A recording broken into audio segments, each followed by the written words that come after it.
All right, we've got ahead and we've waited, I'd say a good 2 months, good 8 weeks or so for it to finish fermenting.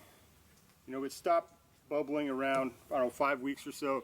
But I find if you give it 2 months, you can be pretty certain that you're not going to have to worry about any more fermentation and when you transfer it over to your final vessel.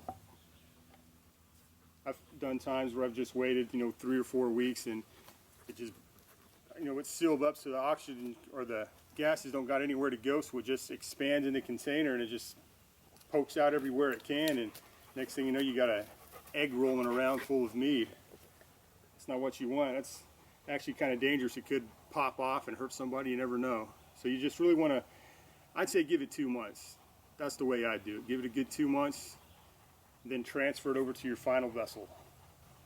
Remember, you can actually drink this stuff 3 or 4 days in. As soon as it starts fizzing, you can drink it like that, but the problem with drinking it that early is it's going to have a really weak alcohol content to it. So it's not going to have near enough alcohol like you see in the movies where the Vikings are drinking, getting shit-faced, things like that. It doesn't work that well whenever it's really young. And that's how the Vikings used to drink it back in the day. They used to drink it really young because they didn't have airtight containers like we got today, where we can age it for long periods of time without having to worry about oxygen being introduced into it. We can let the gases escape with these balloons and things. Back in the day, they didn't do all that stuff because they just used what they had. They just had barrels and they had the ingredients to make the wine. They couldn't wait for long periods, so they would drink it pretty fast and pretty young. But we're going to go ahead and strain from this container to our final container. Will be this guy here. And what we're going to be looking for pretty much is we just want the mead. We just want to strain the mead out into our final container. We don't want anything else in it but it. So we're just going to leave behind all the sediment at the bottom. We're going to leave up behind all the clovers and the white oak bark. That stuff's not going to be transferred over to the final container.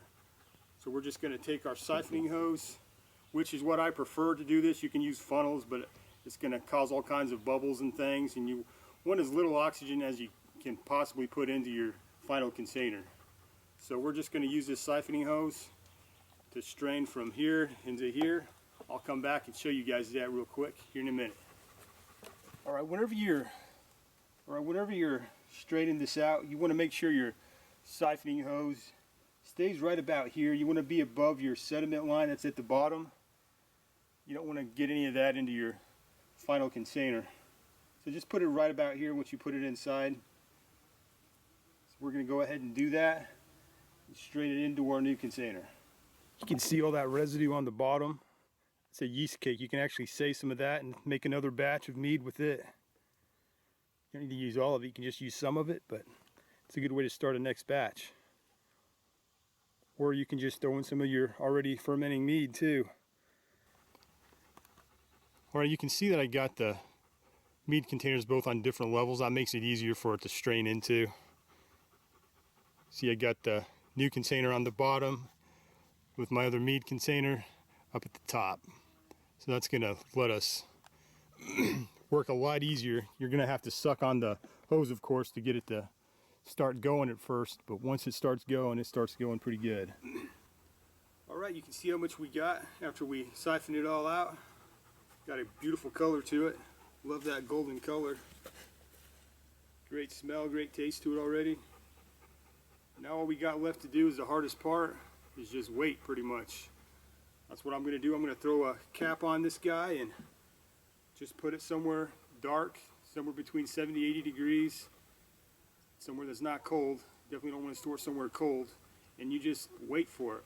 Some people like to throw trash bags over it, and that's fine. You can do that if you want. Just store it somewhere dark and warm for anywhere from 3 months to as long as you really want to. But I want to thank everybody for watching this video. Hit that like button, subscribe, leave any comments, and as always, keep your blade sharp and your mind sharper. We'll see you later, guys. Thanks for watching.